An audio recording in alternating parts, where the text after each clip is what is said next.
ప్రభుత్వం వచ్చిన తర్వాత 100 రోజుల్లో నిరుద్యోగులకి 4000 పదాల నిరుద్యోగ వృత్తి ఇస్తా ఉన్నారు.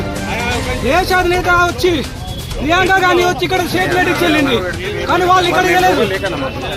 కాబట్టి కాంగ్రెస్ గవర్నమెంట్కి హెచ్చరిక చేస్తున్నాం. నిరుద్యోగులకు వెంటనే నిరుద్యోగ వృత్తి ఇవ్వాలి, జాబ్ క్యాలెండర్ ఇవ్వాలి. ఉద్యోగ అవకాశాలు కల్పించకపోతే బీజేపీ తరఫున ఇదే హెచ్చరిక జారీ చేస్తున్నాం. ఈసారి అరెస్టులు ఉండవు, డైరెక్ట్ గా అసెంబ్లీ పుట్టడం జరుగుతుందని కూడా హెచ్చరిస్తాము.